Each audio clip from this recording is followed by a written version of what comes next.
Good morning po sa bawat isa. Good morning po. Okay, sana po ay nakatulog kayo ng maayos kagabi. At pinag-pray nyo ba yung services po natin ngayong araw? Pinag-pray nyo po ba? Mahalaga po na pinag-pray po natin lagi yung services po natin. Okay, so let's go to our lesson. Punta po tayo ulit sa Psalms 84. Psalms 84. Nasa kalagitnaan na po tayo ng yung lessons po natin na ito. And I hope and do pray na this time po ay matatapos po natin. Tayo po tayong lahat, mga kapatid.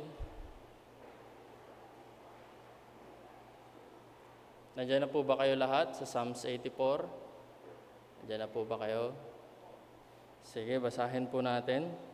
Sabi po dito sa Psalms 84, How amiable are thy tabernacles, O Lord of hosts! My soul longeth, yea, even fainteth for the courts of the Lord. My heart and my flesh crieth out for the living God. Yea, the sparrow hath found an house, and the swallow a nest for herself, where she may lay her young, even thine altars, O Lord of hosts, my King and my God. Blessed are they that dwelt in the house, they will be still praising thee, Selah. Blessed is the man whose strength is in thee, in whose heart are the ways of them, whose passing through the valley of Baca make it a well, the rain also filleth the pools. They go from strength to strength, every one of them in Zion appear before God. O Lord, God of hosts, hear my prayer. Give ear, O God of Jacob, Selah. Behold, the God our shield, and look upon the face of thine anointed. For a day in thy court is better than 1,000. I had rather be a doorkeeper in thy house of my God than to dwell in the tents of the wickedness. For the Lord God is a sun and a shield, and the Lord will give grace and glory. No good things will he withhold from them that walk uprightly. O Lord of hosts, blessed is the man that trusted in thee. Tayo po ay manalangin. Our gracious loving Father, muli Panginoon, kami po ay nagagalak, natutuwa Panginoon na kami po ay muli inyo pong binangon at ginising sa aming pong pagkakatulog. At muli Panginoon, isa pong oportunidad muli na binigay niyo po sa amin upang sambahin ka at purihin ka na sama-sama, O Lord. Dalangin po namin sa aming kalagitnaan, na naway po, Panginoon, ikaw muli ay madakila. At dalangin din po namin, Panginoon, sa aming kalagitnaan, na kayo po ang mangusap po sa amin, kayo po ang gumabay sa amin sa aming pong pag-aaral ngayon. Dalangin po namin, Panginoon, na kung meron mang hindi ligtas na atin po mamaya sa aming service, dalangin po namin, Panginoon, na ma-realize niya na siya po ay nangangailangan na tagapagligtas dahil siya po ay makasalanan. Dalangin din po namin, Panginoon, muli na ang aming mga kapatiran ay makapunta sa tamang oras at upang sa ganun, Panginoon, ay ma-attenan nila yung buong service, Panginoon. Maraming salamat, Lord, and forgive us for our sin. In Jesus' name we pray. Amen. Okay po, maaari na po kayong umupo. Last week po, we discussed about our lesson entitled In His Presence. And we know sa ating sarili po, there is no satisfaction dito sa mundo, which is lie ni Satan yan, that there is a satisfaction in this earth.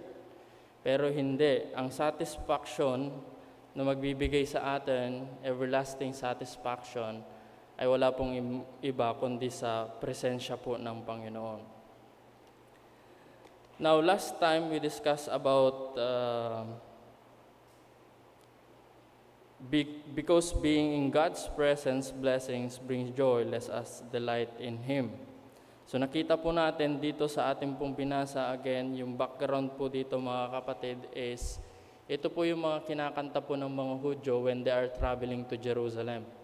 Alam po natin that they are in different places. Napakalayo yung mga places nila, and they have only few days na selected na mga days na mga feast na pwede silang pumunta sa Jerusalem to worship God. So, unlike sa atin ngayon, we can come to church every Sunday or Wednesday. But them, hindi po ganon. Napakahirap mag-travel sa kanila. There is just a certain days na pwede silang pumunta po doon. And the psalmist ay naisulat po niya ito. Yung itong songs po na ito na kung saan ay inaawit po nila when they are traveling going to Jerusalem. At yung dahilan po nito, bakit po naisulat, it is because there is something that hindered him to go to Jerusalem that time.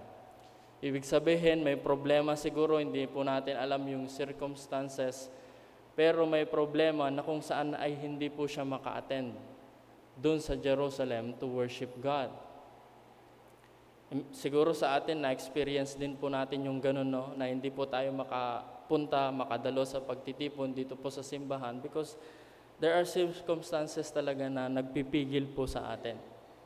There is a willingness pero meron nagpipigil at ganun yung nararamdaman po ng psalmist po na ito, why he wrote these letters. At bakit niya nasabi po na brings joy? And in what ways does being in God's presence brings joy? Kasi makikita po natin, it evokes longing for fellowship with God. Tingnan niyo po yung verse 1. Ano sabi niya dito? How amiable or how beautiful yung templo po ng Panginoon. How lovely it is, the temple of God. Napakaganda yung simbahan, napakaganda yung templo na pinupuntahan nila. Yun yung ina-imagine niya. But not only that, because he knows that God is there. Kaya nandun yung desire na lamang niya, yung psalmist po na ito, na pumunta sa templo dahil alam niya, hindi lang yung building, kundi alam niya na nandun ang presensya ng Panginoon. He knows that in that time, in that place, ay mawa-worship na ang Panginoon. Pero iba sa kondisyon po natin ngayon, di po ba? Sa atin po ay mawa-worship po natin ang Panginoon. Anywhere, anytime, any place. However, merong pagtitipon na binigay po sa atin ng Panginoon. And it brings joy every time na pumupunta po tayo in church. Why? Because it is an opportunity po para i-worship po natin ang Panginoon. Corporately, sama-sama. Di po ba? Kaya sabi po dito, ganun na lamang yung longing ng psalmist po nito. Sana nakapunta ako sa templo para mag-worship sa Panginoon. Yan yung nasa isipan po ng psalmist. Kaya mga kapatid, pag meron po tayong worship service, wag po natin iti-take for granted yung mga worship na services na meron po tayo. Hindi po natin sasabihin na, Sunday na naman. Pero dapat meron po tayong joy na gaya po ng psalmist po na ito, yung desire niya na pumunta sa templo, ganun din po sana yung desire natin na pumunta po sa church. Meron po ba kayong desire na ganun?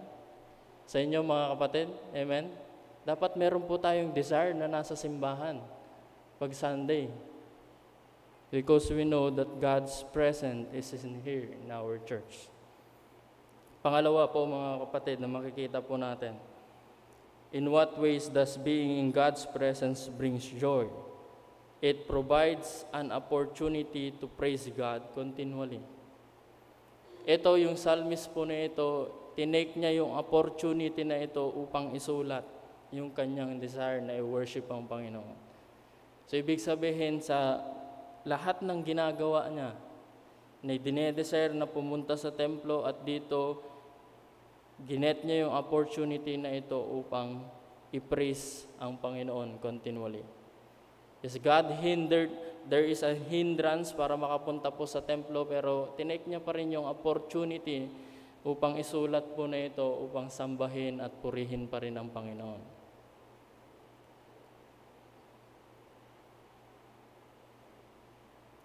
Gaya po ng psalmist po na ito mga kapatid, yung pag-iisip niya ng pilgrim, ibig sabihin manlalakbay. Nanlalakbay lamang po tayo dito sa mundo and we are looking forward to a place na kung saan ay nandun ang Panginoon, and that is heaven. Hindi po permanent yung place po natin dito. Tayo po ay isang pilgrim, manlalakbay lamang po dito sa mundo. Kasi yung home po natin talaga is in heaven. Amen? Hindi po dito sa mundo po na ito.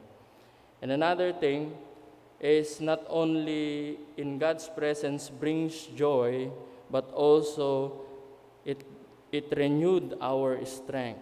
So let us delight in Him. So how does God renewed our strength? Paano nga ba nire-renew ng Panginoon ang ating kalakasan? Alam po natin mga kapatid, by providing us with the strength for our spiritual journey. Alam po natin mga kapatid, you're just going to rely on your spiritual strength. Sa sarili mo lang, hindi mo kaya. Because there are circumstances na hindi po natin makokontrol spiritually. There are attacks of Satan sa atin. That's why if you just going to rely on your strength, in your own strength, spiritually magka-crash po tayo mga kapatid. That's why we always rely on the strength of God. And He is the one who gave us His strength. Siya po yung nagpapalakas po sa atin sa mga pagsubok sa buhay, spiritual down mga kapatid.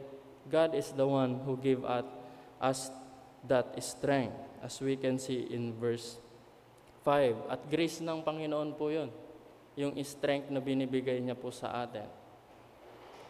At yung pangalawa po mga kapatid, na makikita po natin kung paano nire-renew ng Panginoon yung strength po natin, is by providing us the strength to be a blessings.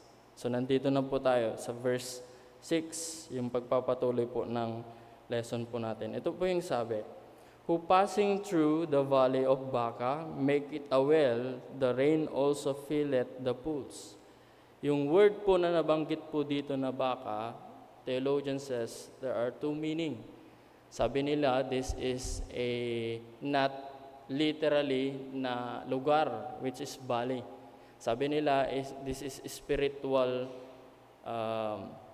weeping, kumbaga spiritual problems. Kaya yung Baca po dyan, ang ibig sabihin niya is weeping or tears. So bakit ka lumuluha? Bakit ka na tumatangis? Baka kasi may problema na darating. Masakit yung problema dumadating. Kaya sinabi niya dito, sabi sa verse, who is passing through the valley of Baca.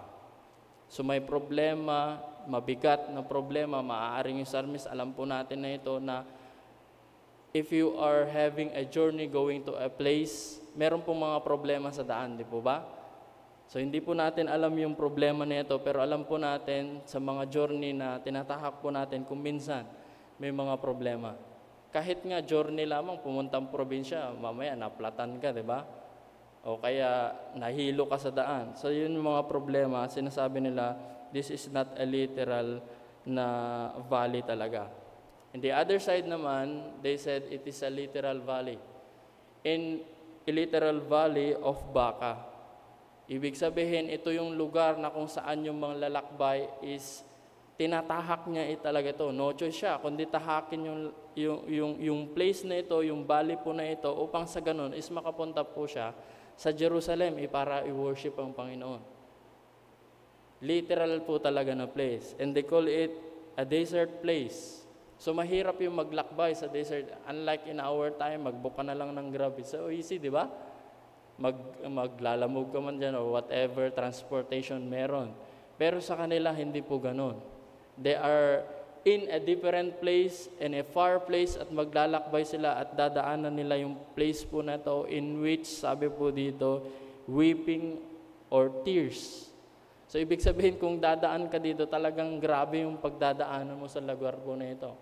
Maaaring mawawalan ka ng tubig, sobrang init sa disyerto na ito. Probably, yun yung mga problems na dadaanan po nila po sa place po na ito. Whether be spiritual problem or spiritual valley or Baca, or whether be a physical na pagdadaanan dito sa Baca po na ito, yung valley po na ito, it is still, makikita po natin dito, there is a problem.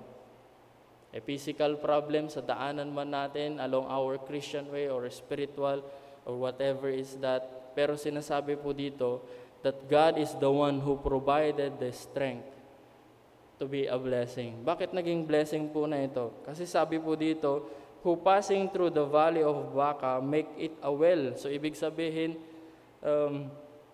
magiging maayos. And the rain also fill it the pools. So meron po siyang ginawang balon na kung saan ay, kung umulan, ay mapupunta po doon yung tubig. Na kung saan kahit dumaan yung mga tao po dito sa place po na ito, a place of tears, a place of weeping, a place of problem, meron po silang makikita along the way na ginawa ng isang manlalakbay na nauna upang sa ganun ay ma-ease yung pain na meron. Para kung sa ganun ay hindi tatangis at iiyak yung dadaan po sa literal valley na yun or spiritual valley na yun. Sabi ng Panginoon, He is the one who gave us the strength and a blessing, to be a blessing. It reminds us once again in 2 Corinthians chapter 1 rather.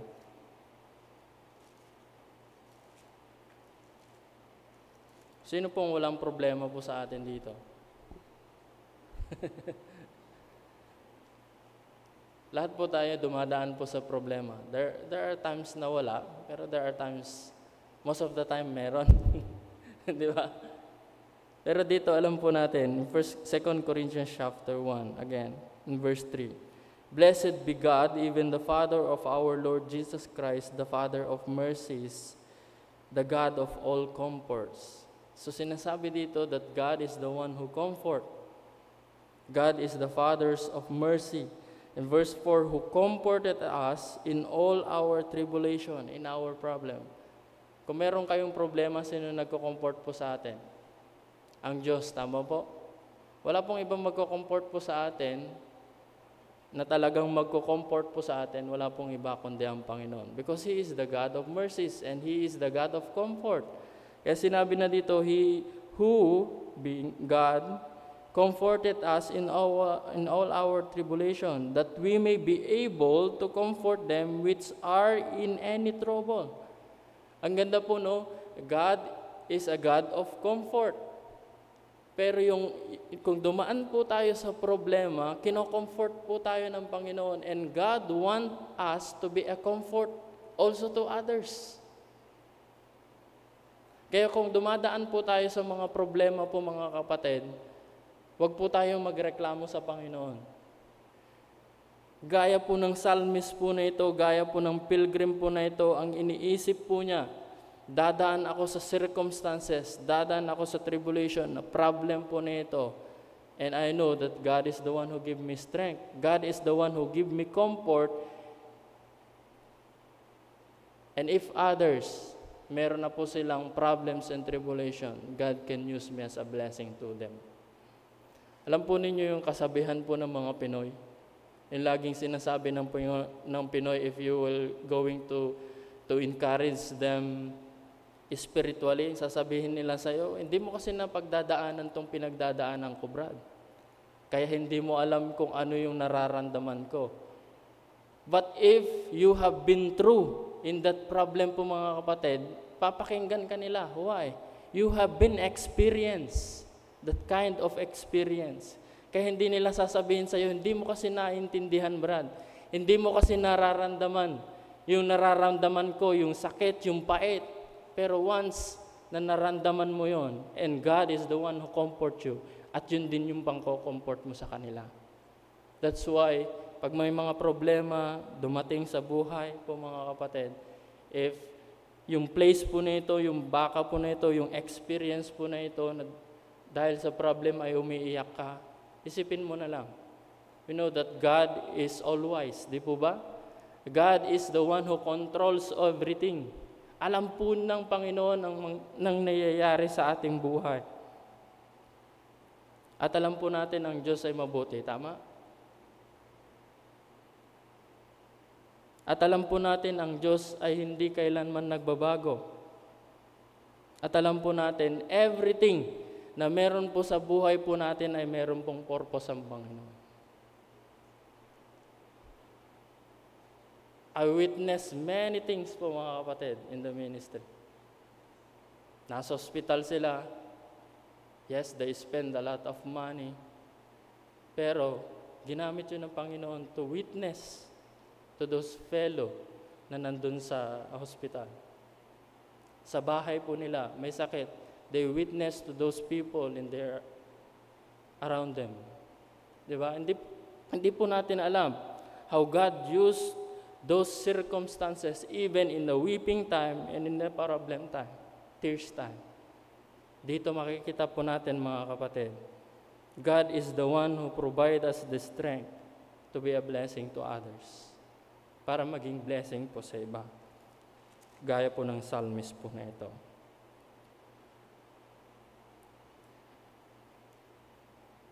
Kaya instead of complaining po, mga kapatid, when we face problem in our life, let us instead strive to be a blessing to others.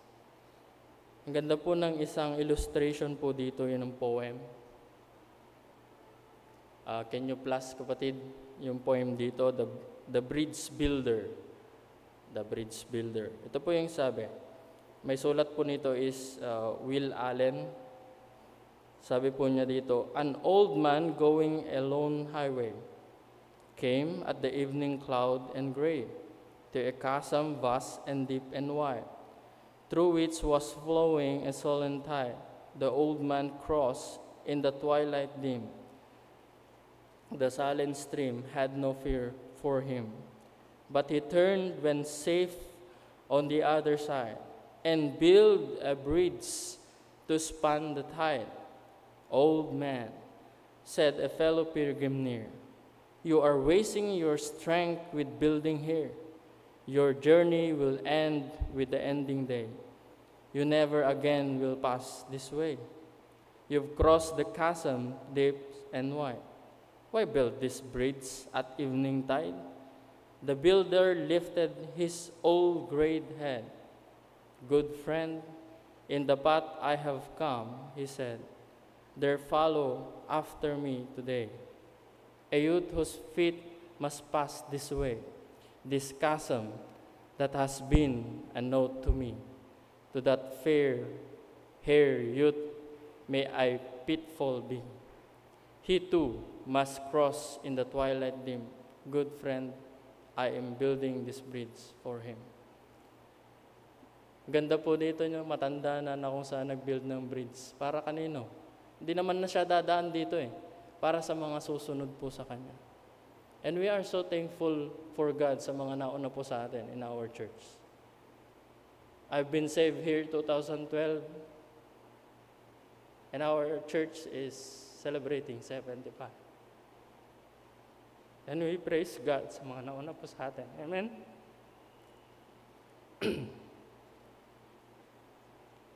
We praise God. At yung mga nauna po sa atin, mga kapatid, they have a lot of problems, struggle in our church. Di po ba? Pero ginamit po sila ng Panginoon para meron po tayo kung ano man na meron po tayo. To be a blessing din. Naging blessing po sila sa atin. Another thing po, mga kapatid, how does God renewed our strength? Siyempre, siya yung nagbibigay ng strength po sa atin spiritually. The second thing, He provide yung strength na meron po tayo in order to be a blessing to others. At yung pangatlo, by constantly increasing our strength as we appear before God. Tingnan po natin yung sa Psalms 7 tsaka 2:9. Sabi po dito, they go from strength to strength. Every one of them in Zion appear before God. O Lord God of hosts, hear my prayer. Give ear, O God of Jacob, Selah. Behold, a God, our shield, and look upon the face of thine anointed. So ano po yung sinasabi po dito, mga kapatid? Yung binasa po natin. Ito po yung psalmist po na ito ay tinitignan po niya yung time na kung saan makapag-worship po siya sa Panginoon. Kumbaga parang excited po ito, tinitignan po niya. Because there is a problem na hindi po siya makapunta po doon. But this psalmist is looking forward na makadalo po siya sa templo at i-worship po ang Panginoon. At ito po yung nagbibigay ng strength po sa kanya. Ginagamit ng Panginoon upang siya ay lumakas, tumatag sa kanyang spiritual. He is looking forward to worship God. Are we looking forward sa Sunday? Sa ating pang-araw-araw na buhay? Are we looking forward sa fellowship ng bawat isa? To worship God in spirit and truth together as a believers. Dito, he is anticipating.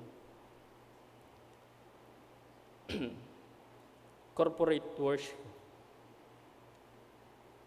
At dito sa corporate worship, in verse 8 and 9, he is plea offered to God in prayer in behalf of the King of Israel. The word shield is a metaphor for a king who acts as a shield for God's people. Kasi sila yung nagdedesisyon kung ano yung gagawin. Yung time po na ito, sila yung parang shield po nila. And another thing na nabanggit po dito is anointed as another word for the king. Pero tingnan po ninyo yung prayer po niya dito. Sabi niya, hear my prayer, give ear, O God of Jacob, Selah. Behold, O God, our shield, and look upon the face of thine anointed. So dito po mga kapatid, this prayer is also a confession that even a king, siya mismo nananalangin sa kanyang hari. King needs God's blessing and favor. Kailangan po na ba ng blessing, favor ng ating presidente? Kailangan. Kasi isang mali niya lang dito, kung gera tayo, kaagad sa ibang bansa, di po ba? Isang mali niya lang yan. Gera tayo, wala naman tayong pag-intercept sa mga missiles, bura ang mapa ng Pilipinas. Pero dito, they just confess and pray for their king, namumuno sa kanilang bansa. Pinagpipray po nila. We know that we all need God's blessing and favor, amen? That's why we need to pray for each other. At dito, in their time is anticipation po mga kapatid na he just want to go to the temple. And us believers can find in strength in the fact that one day we will going to appear before God. Lahat po tayo magbibigay ng sulit po sa Panginoon. Lahat po tayo mga kapatid ay haharap po sa Panginoon. At what an excitement po siguro mga kapatid. That is exciting day na makita po natin ang Panginoon. Amen?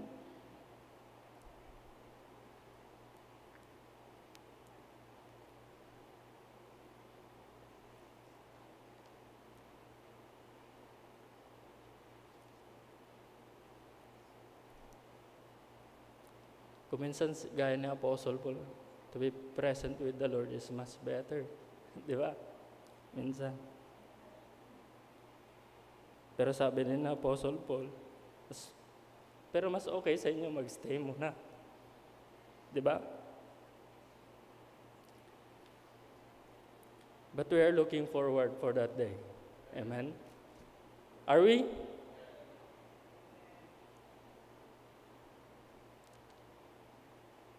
But we are not looking forward to go to church.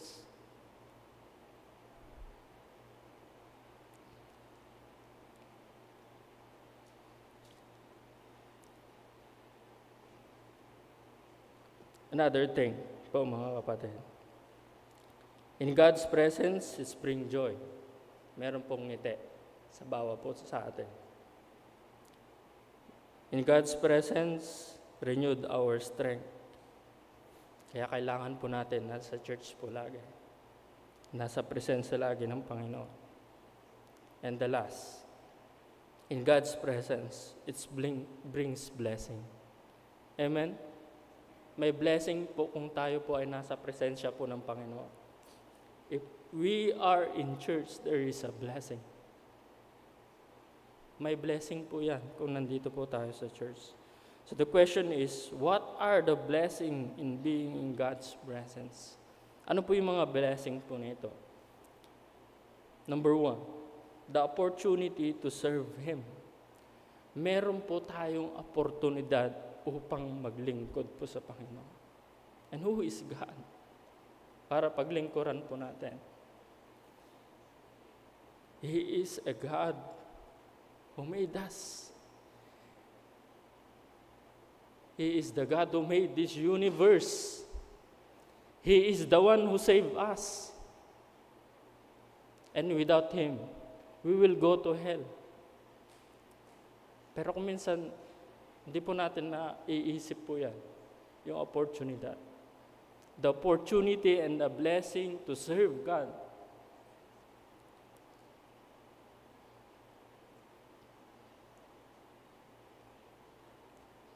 Alam po ninyo yung pag-serve sa Panginoon is the highest blessing and privilege. Hindi po lahat ng tao makakapag-serve sa Panginoon. It is a blessing and a privilege to everyone. Tignan niyo po yung sinabi ng psalmist po dito. Ang ganda po yung pagkaka-illustrate po niya dito. In verse 10. Sabi po niya dito, for a day in thy course is better than 1,000.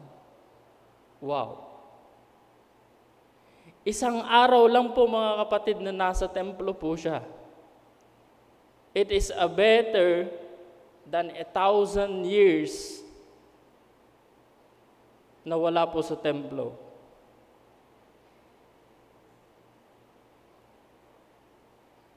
Isang araw lang. Sabi niya, isang araw lang na makapunta ako sa templo. It is better. 1,000 araw, mga kapatid, na wala sa templo. Wala sa lugar po na yun. At sinabi niya dito, for a day in thy court is better than 1,000. I had rather to be a doorkeeper in thy house of my God than to dwell in the tents of the wickedness. Guardia sa templo. Tumayo lang sa templo, okay lang. Gaya ng ibon, sabi niya, tinitingnan niya yung mga ibon na nasa templo. What a privilege, yung mga ibon nga nasa templo. How much me? Nawala ako sa templo.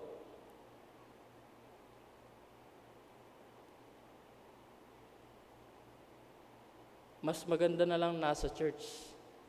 Mas maganda na lang nasa simbahan than 1,000 days kung saan-saan ka nagpupunta. Ito yung sinasabi po niya. Grabe yung ng psalmist po na ito. No? It's better to be in the house of the Lord, even in just one day, than 1,000 na wala siya doon. It's better to be a doorkeeper than to be in the tents of the wickedness. Ito po yung mindset ng pilgrims. Ito po yung dapat na mindset po natin lahat. Yung mindset po natin, nagaya po ng mindset po niya, we are looking forward na makakasama po natin ang Panginoon. We are looking forward na Sunday na makakapag-worship po sa atin ng Panginoon. Yun po yung inaasahan po natin, yung gusto po natin na mangyari. Hindi po yung pag Sunday na gusto mong pumunta sa trabaho para mag-OT, Saturday ngayon, o kaya Sunday ngayon, mas family day, punta tayong mall.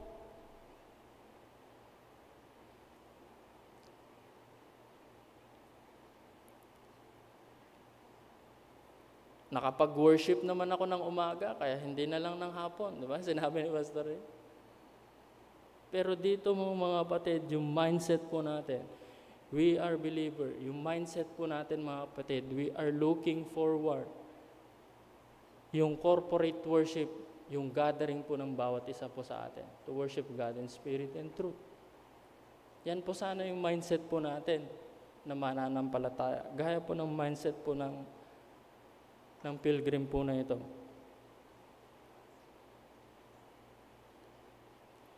we too as Christians must have our values shaped by the Bible and the gospel, so that we will take the opportunities to serve God with delight and gratitude. Ano po yung mas gusto po ninyo mga kapatid? Nasa plan po ba ng Panginoon o wala po sa plan ng Panginoon? Nasa will po ba ng Panginoon o wala po sa will ng Panginoon? Mas gusto nyo po bang wala dito sa church rather be in God's presence in this church? Mas gusto nyo po ba mag-serve sa inyong mga job ninyo than serving the Lord?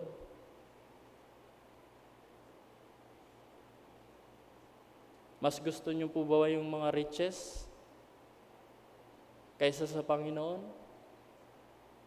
Alam po natin, Kristiyano po tayo mga kapatid, we know that all the material things na meron po dito sa mundo, the riches of this world,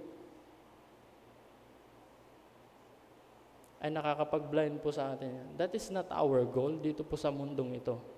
That is not our priority. Alam po ninyo yung nangyayari po ngayon sa mga schools?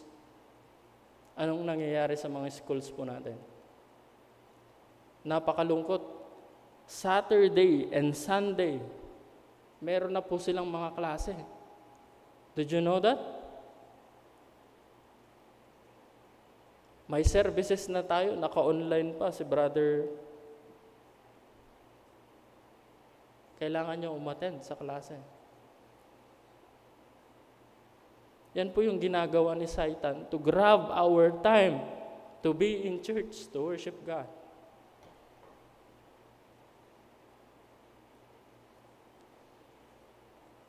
Alam po ba natin yon?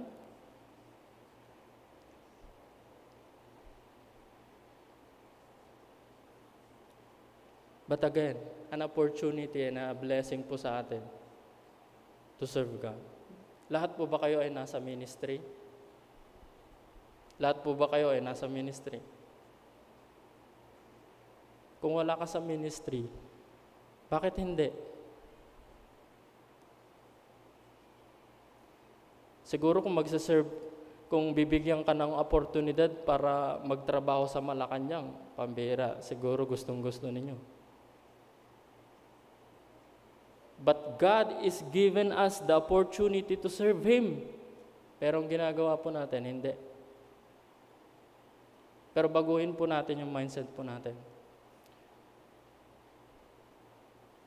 Because we know that God is worthy to be saved, to be served. Amen? Dapat maglingkod po tayo sa Panginoon.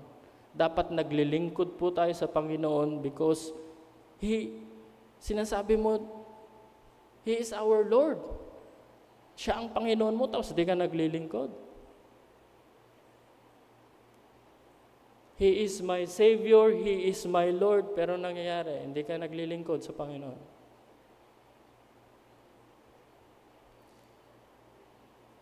Pero again, in blessing na nasa presensya po ng Panginoon, we have the opportunity to serve Him. We have a lot of ministries po mga kapatid. We have a lot of workers, needs of workers. Maraming trabaho pero yung mga workers, konti. Marami namang believers, pero naglilingkod sa Panginoon, konti. Dapat maglingkod po tayo sa Panginoon, mga kapatid. Now, the other thing na makikita po natin yung blessing po ng Panginoon. Another things. Nabanggit po lahat dito sa verse 11. Isa-isahin po natin. A blessing po na nasa presensya po ng Panginoon. Sabi po dito sa verse 11, balik po tayo sa Psalms 84. Sabi po dito, for the Lord God is a sun and shield. The Lord will give grace and glory. No good things will He uphold from them that walk uprightly. O Lord of hosts, blessed is the man that trusted in Thee. Isa-isahin po natin. Ano po yung sinabi sa verse 11? Sabi po dito, for the Lord God is a sun. Imaginin po ninyo kung kayo ay naglalakbay at wala po yung araw na nagbibigay ng liwanag po sa inyo. Anong gagawin po ninyo? Mahihirapan po kayo sa paglalakbay. Yung pilgrim po na ito, yung psalmist po na ito, nahihirapan po siya sa paglalakbay kung wala ang light ng Panginoon. Kung walang ilaw po sa tahanan po natin, kaya po ba natin gumawa ng mga shore sa bahay? Mahirap.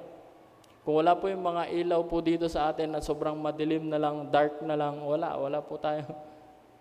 But sinasabi po niya dito, the Lord God is a sun.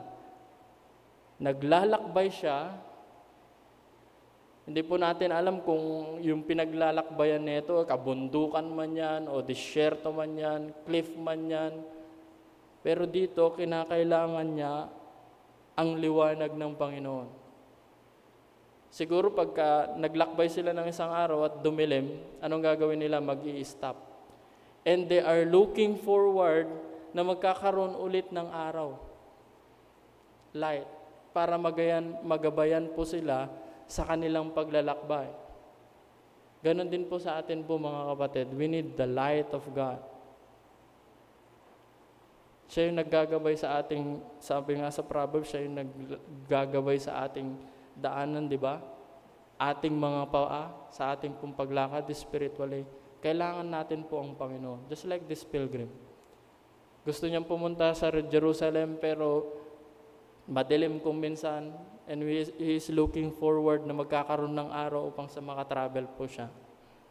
Our Lord God is a sun. Another thing, a shield. Di tulad po natin sa atin present ngayon, pag maglakbay ka, nakakotse ka, di ba? Sa kanila dati, pag naglakbay ka, there's a lot of things na problem. Pag naglalakbay ka, pag naglalakad ka, maaaring may sawa dyan. Di ba? Maaaring tuklawin sila o maaaring mahulog sila sa mga cliff o maaaring mawalan sila ng tubig sa disyerto.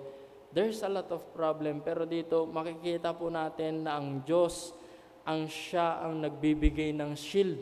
Siya ang nagbibigay ng protection sa atin. Kaya nga nakalipas muli ang buong gabi po ng mga kapatid, iningatan po tayo ng Panginoon. Sino po yung napakahimbing po ng tulog kagabi? Mahimbing po ba yung tulog nyo kagabi? Sa akin, di pa ako nakatulog kagabi. Hanggang alas 2, di pa ako nakakatulog. Pero ginising pa rin po ako ng Panginoon. Merong protection ng Panginoon. Like sinasabi ng psalmist po na ito, that our Lord God is our shield.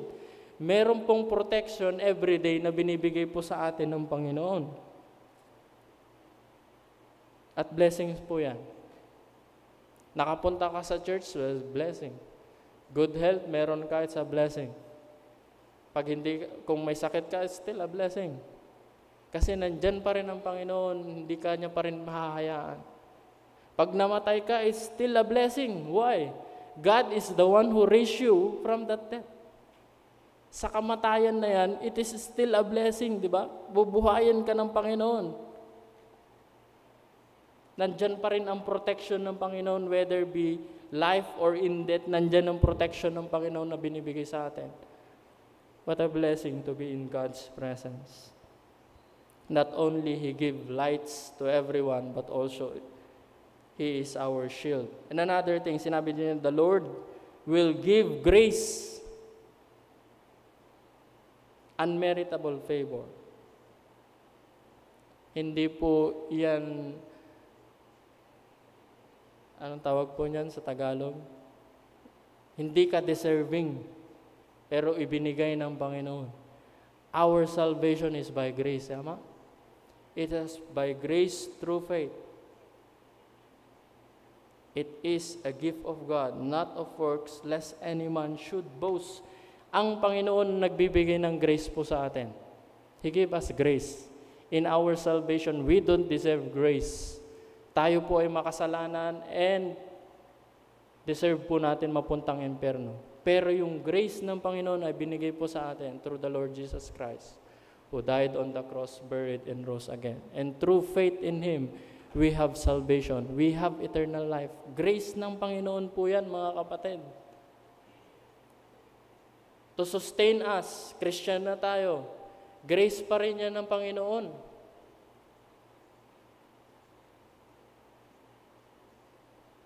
Sino ba makakapagsabi po dito?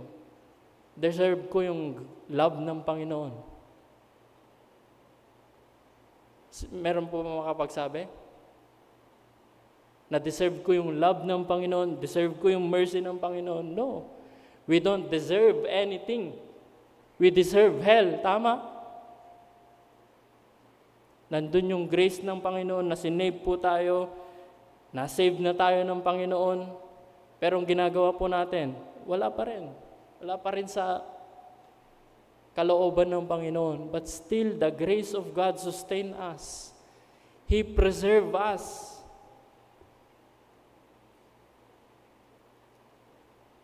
It is by grace po, mga kapatid, why we are saved. It is by grace. Sinabi ni Apostle Paul, I am what I am by the grace of God. Kung sino po tayo, grace po yan ng Panginoon. Hindi po tayo pwedeng pong makapagmalaki. Ano pa yung binigay po dito? Nabanggit po dito, glory. Future glory po sa heaven. Ibinigay po sa atin yan ng Panginoon. Glorified body, just like our Lord Jesus Christ in Philippians chapter 3, verse 20 to 21. Meron pong ibibigay ng Panginoon na glorified body. Glory na meron po tayo sa heaven ay ibibigay din po yan ng Panginoon. Another thing na blessing, good thing. Kaya nabanggit po dito, no good thing will He withhold from them that walk uprightly. Hindi po yan, alam po ninyo yung blessing ng Panginoon ay nais ng Panginoon na ipurpo sa atin. Hindi po yan kinikip ng Panginoon yung blessing. Yung mga mabubuting bagay po na ito, nais ng Panginoon na meron po tayong lahat. Kasi nais ng Panginoon na tayo po ay lumigaya. Amen? Kaya sinasabi po niya dito, the good things, hindi hinuhold ng Panginoon. Nais na ibigay ng Panginoon po sa atin, pero hindi niya mabigay-bigay. Why? Ayaw po natin maglingkod sa Panginoon. Ayaw po natin sundin kung ano yung nais ng Panginoon. Tayo mismo ang naghihinder sa blessing ng Panginoon. But we can see here, ang Panginoon, hindi siya yung wini-withhold niya yung blessing, hindi. Nais niya ibigay po sa bawat isa po sa atin. And we can see here the two requirements na nais ng Panginoon. Ito, dalawa lamang na nais ng Panginoon na makikita po natin dito. Sabi niya sa verse 11, sa last na praise, sabi po niya dito, no good things will He withhold from them that walk uprightly. Lumakad po tayo ng tuwid, na maayos, sa harapan po ng Panginoon. Hindi sa lahat ng tao, kundi sa harapan ng Panginoon. Lumakad po tayo, na matuwid, nasa will ng Panginoon. At ano pa, yung nakalagay po dito, in verse 11, O Lord of hosts, blessed is the man that trusted in Thee. Anong nais po ng Panginoon? Hindi lang po tayo ay mag-grow spiritually, hindi lang po tayo lumakad ayon po sa kalooban ng Panginoon, kundi sabi po dito, magtiwala po tayo sa Panginoon. You want God's blessing? Sabi dito, walk uprightly. Trust God. And you will going to receive this blessing. Yun ang pangako po ng Panginoon. Yun yung pangako po niya dito, walk uprightly and trust God. Sa atin po ba, mga kapatid, nagtitiwala po ba tayo sa Panginoon? Nagtitiwala po ba tayo sa Panginoon, mga kapatid? Lumalakad po ba tayo ayon po sa inyong kalooban? Lumalakad po ba tayo ayon sa kanyang kalooban? Anong kalooban po ng Panginoon? Marami pong kalooban ng Panginoon. Sa mga yan is we gather together as a church to worship Him in spirit and truth. Diba? Now, application po tayo. Quick lamang po. Let us remind ourselves that satisfaction of human soul is only be found in the presence of our Lord. Sabi ko, sa mga material na blessing, hindi ka masasatisfy dito sa mundo. Mga food, gusto mo yung food na ito, kinabukasan, ayaw mo na yung food na yan. Pleasure, sin, masatisfied ka lang, maybe at a moment, pero in the long run, everlasting, it will not satisfy you. But the only thing that can satisfy our human souls is to be in the presence of the Lord. Amen? Another thing, let us remind ourselves that an everlasting joy can only be found in God's presence. Satisfaction, nasa presensya ng Panginoon. Joy, nasa presensya ng Panginoon. Whether in health or in bad, whether in riches or in poor, there is a satisfaction, there is a joy. Bakit? Alam mo na ang Panginoon ay nasa iyo. Alam mo that one day you will go to God, to our Father. And the last, let us always desire to be in God's presence. Dapat desire po natin lagi yan. I-cultivate po natin sa puso po natin na nais po natin nasa presensya po ng Panginoon. Nais po natin na nasa kalooban ng Panginoon. Nais po natin na nasa simbahan to worship God. Nais po natin na nasa ministry. Why? Because that is God's will. That is what God's want. To be in God's presence because it will bring joy, it will bring spiritual strength, and it will bring blessings. So let us delight in the Lord. So magalak po tayo na nasa presensya po tayo ng Panginoon. Magalak po tayo na nandito po tayo ngayon upang worshipin ng Panginoon corporately. Di po ba? Natutuwa po ba kayo mga kapatid? Yung iba parang napakalungkot Ngiti naman kayo. Yan. Amen? Nasaan yung mga ngiti nyo? Ilabas nyo. Ayan. Amen. Sige po tayong lahat. Tayo po tayong lahat. Let's pray, our gracious loving Father. Again, maraming salamat po Panginoon sa oportunidad na makadalo po sa inyong sambahan at purihin ka sa katotohanan at espiritu. Dalangin po namin na patuloy na gabayan niyo po ang aming serbisyo. At ganoon din po, O Lord, ang mga awitin na magbigay ng puri po sa inyo, prepare ng puso ng bawat isa. At ganoon din po, Panginoon, ang pangangaral ng salita. Dalangin po namin na kayo po, Panginoon, ang maggabay sa speaker po namin ngayon, na kayo po ay maluwalhati at kayo po, Panginoon, ay madakila. Maraming salamat, Lord, sa lesson po namin po natapos po ngayon. In Jesus' name we pray. Amen. Okay po, you may be seated po. Nga po pala, next Sunday is our anniversary. So we will not going to have our Sunday school kasi inagahan po yung service po natin. So ang service po natin ay magsisimula mula po ng 9:30. Wala po tayong Sunday school ng 9, pero mas maganda po, maaga po kayo. Pero magsisimula po tayo ng 9:30 po sa service po natin. Maraming salamat po. God bless.